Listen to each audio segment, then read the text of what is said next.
Welcome to my YouTube channel. मागील वर्षाचा CTET paper दुसरा मराठी या विषयाचा F कोड असलेला हा पेपर आहे.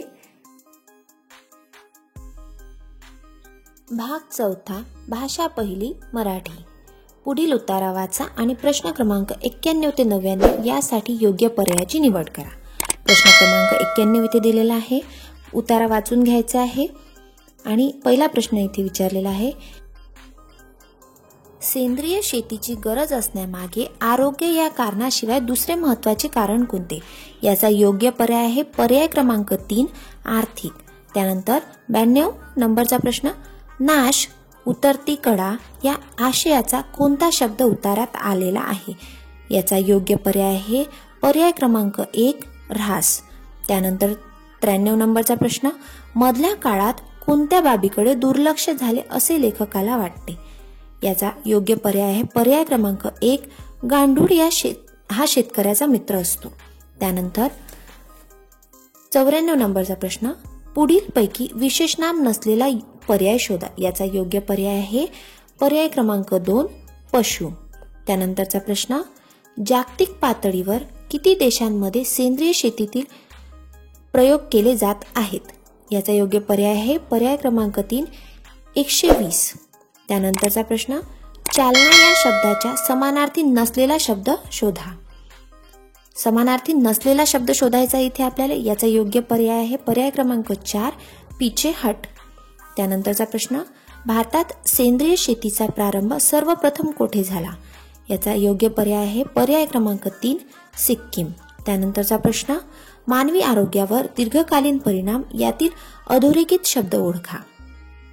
अधोरेखित शब्द आहे इथे वर आणि त्याचा योग्य पर्याय आहे पर्याय क्रमांक 3 शब्दयोगी अव्यय. 99 नंबरचा प्रश्न, बेसावधपणे केलेल्या शेतीमुळे कोणते घटक शीन दूषित झाले आहे? याचा योग्य पर्याय आहे पर्याय क्रमांक 3 भूमिगत जलस्रोत.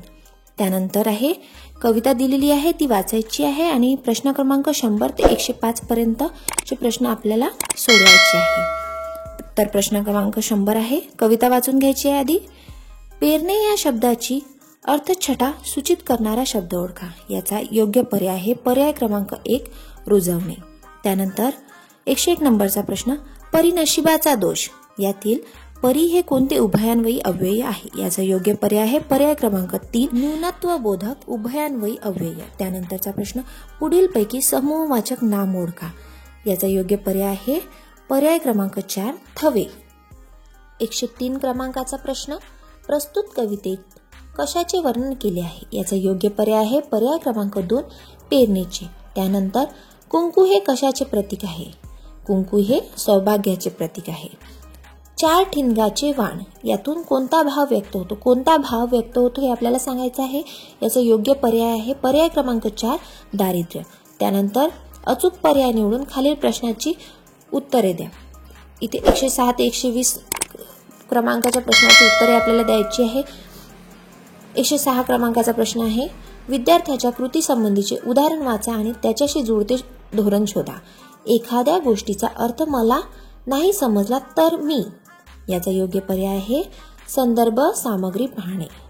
त्यानंतर 107 नंबरचा प्रश्न, निदान चाचणीचा वापर रिकामी जागा याच्या मूल्यमापनासाठी होतो. याचा योग्य पर्याय आहे पर्याय क्रमांक 3 विद्यार्थ्याच्या भाषिक क्षमता आणि मर्यादा. त्यानंतर 108 क्रमांकाचा प्रश्न, नैपुण्य चाचणी नेहमीच याचे मूल्यमापन करते. याचा योग्य पर्याय पर्याय क्रमांक 1 विद्यार्थ्यांनी आत्मसात केलेली भाषिक पातळी. त्यानंतर 109 क्रमांकाचा प्रश्न, शिक्षिका विद्यार्थ्याचे गट तयार करून त्यांना हत्ती या विषयावर गोष्ट वाचण्यापूर्वी एक प्रश्नमालिका म्हणजे क्विज सोडवण्यास सांगते. शिक्षिकेची ही कृती म्हणजे काय आहे आपल्याला सांगायचं आहे. याचा योग्य पर्याय पर्याय क्रमांक 1 पाठात विद्यार्थ्याची आवड निर्माण करते. त्यानंतरचा प्रश्न, भाषा वर्गात एक विद्यार्थी गोंधळ घालत आहे, या परिस्थितीवर नियंत्रण मिळवण्यासाठी शिक्षिकेने काय करावे? याचा योग्य पर्याय आहे पर्याय क्रमांक 1 समस्येचे निदान करण्यासाठी अगोदर त्या विद्यार्थ्याशी चर्चा करणे. त्यानंतरचा प्रश्न, विद्यार्थी बुद्धिमंथन करतात, कामाचे नियोजन, आराखडा, संपादन आणि पुनर्निरीक्षण करतात. या कृतीतून त्याचे कोणते कौशल्य निदर्शनास येते? याचा योग्य पर्याय पर्याय क्रमांक 2 लेखन कौशल्य. 112 क्रमांकाचा प्रश्न विधान दिलेला आहे आणि त्याचं कारण दिलेलं आहे. विधान: प्राथमिक पातळीवर समीक्षात्मक चिंतनासाठी लेखन आणि वाचन कौशल्याचा वापर होतो. कारण आहे समीक्षात्मक चिंतन हे वाचन लेखनाचे उपकौशल्य आहे. योग्य पर्याय निवडा. याचा योग्य पर्याय पर्याय क्रमांक 3 ए बरोबर आहे पण आर चूक आहे. 113 क्रमांकाचा प्रश्न भाषिक कौशल्य उत्तम प्रकारे संपादित करता येतात. कारण द्यायचं आहे आपल्याला. याचं योग्य कारण आहे जेव्हा ती अंगभूतपणे हाताळली जातात. त्यानंतरचा प्रश्न विद्यार्थ्यांना निवेदन कौशल्य समजले आहे किंवा नाही हे पाहण्यासाठी शिक्षिकेने विद्यार्थ्यांना काय विचारावे. याचा योग्य पर्याय पर्याय क्रमांक 1 ते आश्चर्यचकित झाले अशी घटना सांगण्यास लावणे. त्यानंतरचा प्रश्न इयत्ता 7वीची शिक्षिका अभ्यासक्रमातील पुस्तकाव्यतिरिक्त इतर पुस्तकाचे वाचन करून घेते. यातून ती कोणत्या कृतीला उत्तेजन देते. याचा योग्य पर्याय पर्याय क्रमांक 2 विस्तृत वाचन. त्यानंतर 116 क्रमांकाचा प्रश्न मुख्याध्यापकांनी शिक्षिकेला नवीन सत्रासाठी पाठ्यपुस्तके आणि इतर साधनांची निवड करण्यास सांगितले. ही निवड करताना पुढीलपैकी कोणती बाब महत्त्वाची नाही. कोणती बाब महत्त्वाची नाही हे सांगायचं आहे आपल्याला.